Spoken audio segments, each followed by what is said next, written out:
Literally. Okay. All right. So obviously, I get to go first. Yay for me. But it's okay. Who is that? First of all, I wanted to say, love you, Hal. All right. So here we go. Are you ready? So here we all are, gathered up in a group. Some came from near, some far off the stoop. So why are we here? Why such a fuss? To celebrate Dad. He's 90, of course. His character's strong, his hands kind of steady, his heart's full of love, and his talents are many. From changing a tire, to flying a plane, to telling great stories again and again. Why would we not gather up in this place to celebrate Hal as he hit 90 with grace? He loves a good movie and some good 43, and drives that Mercedes like he's in the Grand Prix. So carry on, Hal, as we all strive to please. You set the bar high with the greatest of ease. So why are we here? Why do we make such a fuss? To celebrate Hal, because he's 90, of course. Let's all make a toast to the grand honoree for bringing us together for his birthday. Yippee! So you all raise your glass with whatever you got. I'll raise mine a little higher because it's full of Merlot. Cheers! I love you.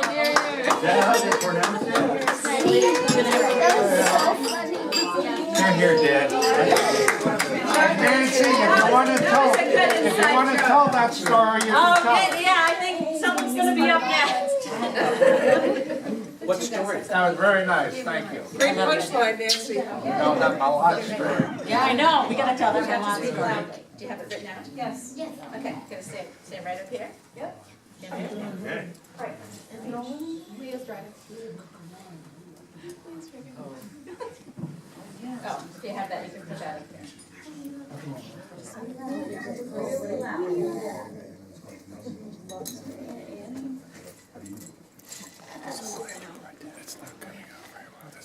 From Brooklyn, New York to Bayonne, Hal always had a musical tone, and even in Canjo he practiced his banjo, guitar, and also trombone.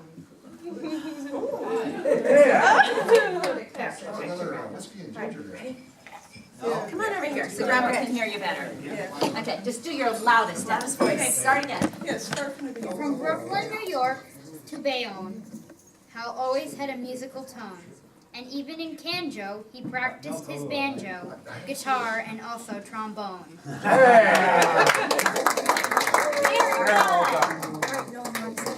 Ready? Okay, ready? Oh my God.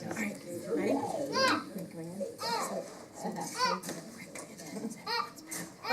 All right. Great granddad is everyone's pal, and Marie was the name of his gal.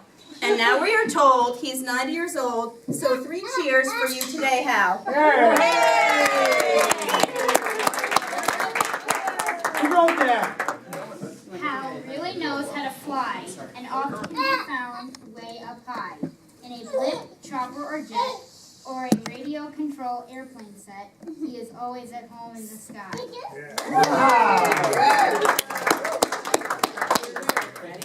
Hal loved to go out on his boat. Of this we always took note. Sacandaga was wavy, but since he was in Navy, he's always kept us afloat. Eric helped with a lot of these.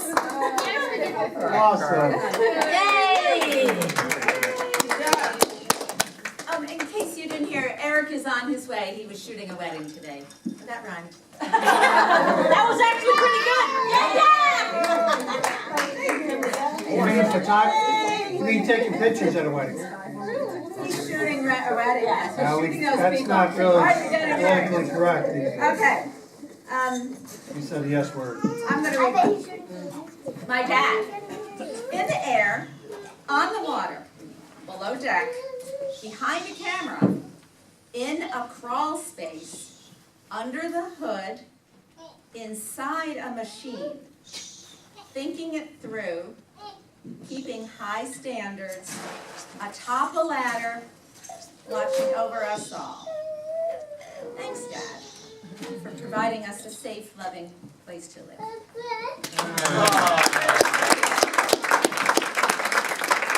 Joanne, do you want to read? Okay. You're next in here. You don't have to read it all. Joanne was prolific. You can pick and choose whatever you want to. Calling me chatty? Prolific, Not at all. prophylactic. Moving on. This is a story that Dad told me. It's called Sweeney Had an Axe. And I didn't know I was going to read today, but here we go.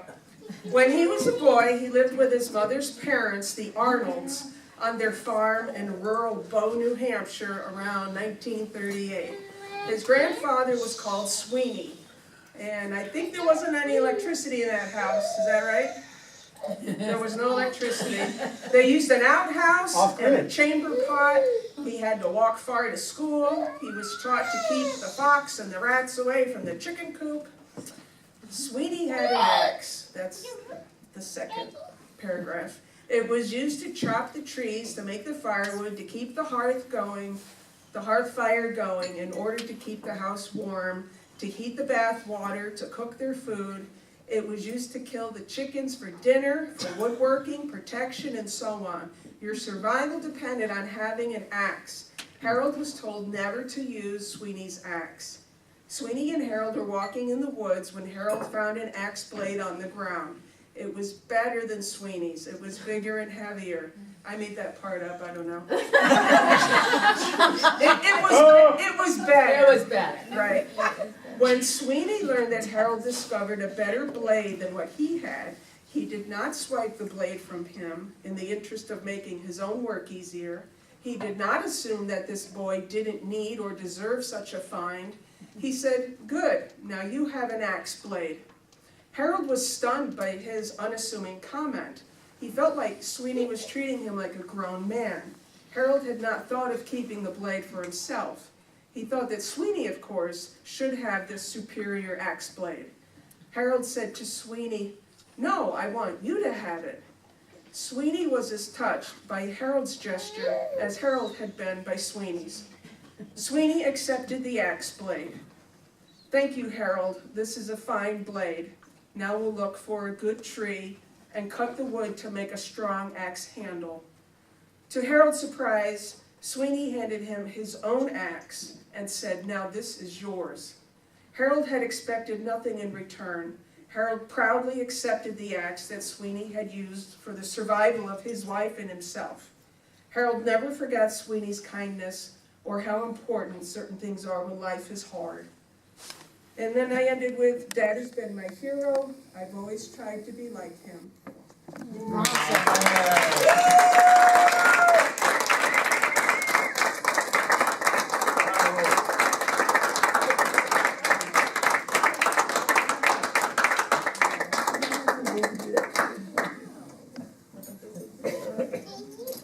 Good one, Joe.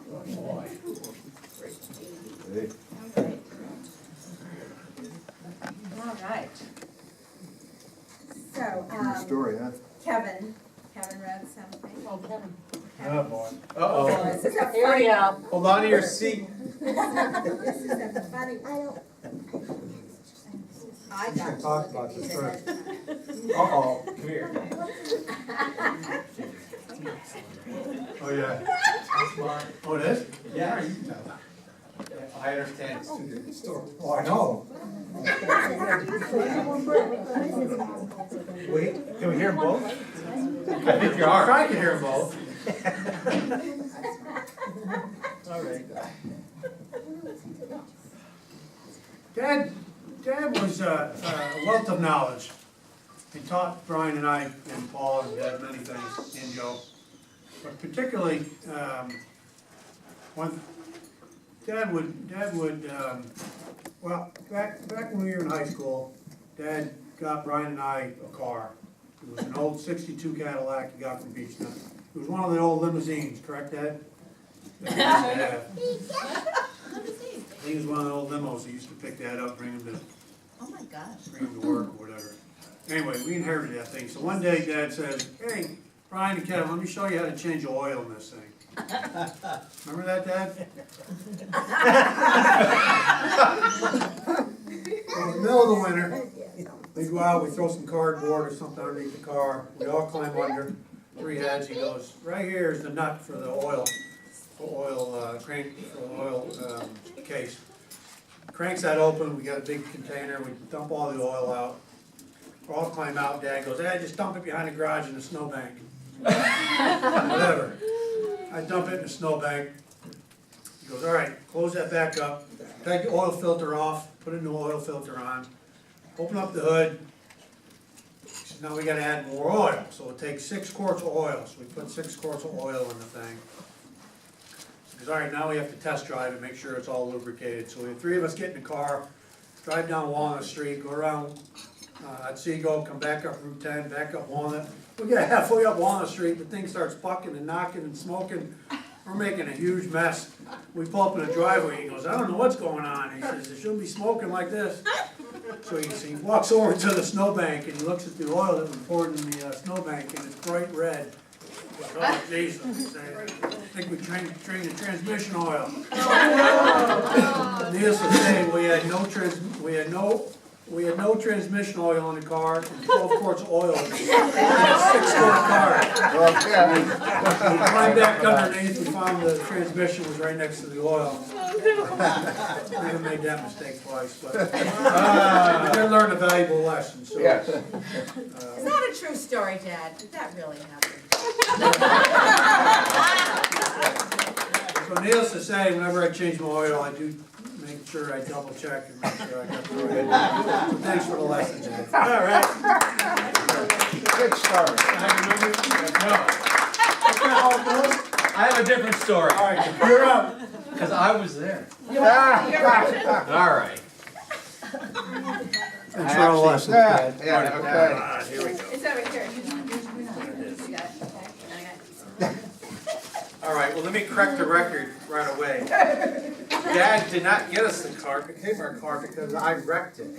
It became the second car of the family. How'd you wreck it? We won't go into that. I will read you, Kevin did a fine job off the top of his head. I'm going to read you what I have written. During our high school years, in the mid-70s, I was generally more interested than Kevin to work with Dad in performing routine car maintenance and repair. However, one sunny, not snowy, Saturday afternoon, while I was preparing to assist in changing the crankcase oil in the 1962 Cadillac, Kevin expressed an interest to participate. What a horse. I subsequently pulled the car out of the garage into the driveway. Under Dad's close supervision, Kevin grabbed a wrench and a bucket and climbed under the engine of the car and went to work. Dad and I remained standing next to the car while he instructed Kevin to position a bucket under the oil pan and remove the drain plug. Oh my God. We soon began hearing fluid pour into the bucket and stopped a short time later, signifying that the oil had completed draining from the engine. Dad then asked Kevin to replace the drain plug, wipe everything down with a clean cloth, and come out from under the car. The next step was much easier and involved opening the hood of the engine and adding 5 quarts, not 6, of fresh new oil into the crankcase, replacing the 5 quarts seemingly just collected into the bucket. Dad then suggested that he and Kevin take the car around the block for a test ride while I clean up the tools. Oh my God. Notice the inconsistency between Very different story. A few minutes later, I hear the car coming up the street, enter the driveway, pinging and banging, and having a very difficult time moving forward. We were all very perplexed, wondering what may have gone wrong. Dad decided to open the hood to check the oil dipstick. He found the oil level to be twice as high than the established normal full mark. After pausing for a moment, he peered into the oil collection bucket, not the snowbank, and observed that it contained a bright red fluid, not black, as oil would have been. Dad then began to laugh, telling both of us that Kevin mistakenly emptied the transmission fluid. Oh my No, you're up next. Dad's up next. Dad's up next. to correct everything. Fellow contender. Resulting in the car having very limited ability to stay in gear while in motion, but now operating with 10 quarts of oil instead of 5. We soon began the next set of tasks to remedy the situation, correcting the levels of both the transmission fluid as well as the crankcase oil, doubling the original task, but with a little less pride. Thank you. So which Thank you. version are we supposed to believe? Well, I think you should Wow. always, Okay. go with the Wow. Let's hear Dad's version. He's not gonna tell. Dad, you're up, Dad. You were there too. What's your version? No, he's taking the fifth. I'm taking a fifth. Yeah, Paul's got an interesting story, Oh. if you want to tell Oh, about. not his turn yet. You want to tell the story about changing the? Yeah, I will. Oh, yeah, it's coming. Now it's coming. Yeah, the tank. I'm up again. Yeah, Gas why should tank. you Yeah. know? You're out of it. Well, whatever you think. Okay. Changing themes. New thing. The name of this story is Timing is Everything. I bring you all back to the 70s again while I was in junior high school. I recall a community push at that time to place smoke detectors throughout your home, especially in or near each bedroom. Dad was very safety conscious and wasn't long before the detectors were placed in strategic positions throughout our home. Of course, it is not hard to guess where this story is going. Maybe it is. One night, very early in the morning, the smoke detector located on the ceiling of the second floor, immediately outside the bedroom of our parents, began to scream. We were all immediately awakened with thoughts of fire and disaster. I entered the hallway and quickly observed a flashing smoke detector, and thankfully no evidence of fire or smoke in the house. The father then emerged from the bedroom, half asleep, extending his arms to the ceiling to twist the detector counterclockwise as prescribed to remove it from its ceiling mount. If performed properly, the battery of the compartment would then be accessible and the battery could be easily removed to silence the alarm. Well, that smoke detector wasn't going anywhere.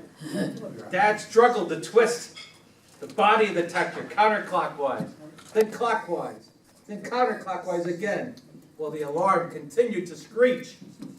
Finally, in complete and total frustration, while uttering a questionable word which was conveniently blocked out by the sound of the alarm, with one clean yank, he pulled the entire detector and its mounting down from the ceiling, with plaster and dust falling everywhere and onto the floor. He then removed the battery from the detector, restoring the tranquility of the evening. With phantom ringing still remaining in our ears, Dad placed the detector on the floor and glanced up to finally notice his family standing around, watching in amazement. Looking at us sternly, he said 3 words: "Go to bed." It was quite some time before that smoke alarm was returned to its position on the second floor ceiling, immediately outside the bedroom of our parents. Several months later, I participated in the annual fundraising event involving the local Boy Scout troop, featuring what else but the sale of smoke detectors to homeowners. Needless to say, I couldn't sell a single smoke detector in our house. Thus learning a very important lesson. Timing is everything.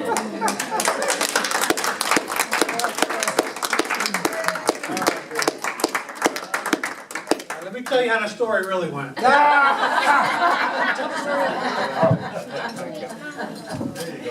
Okay, well, hold on the rest till after. Winter greens, didn't they?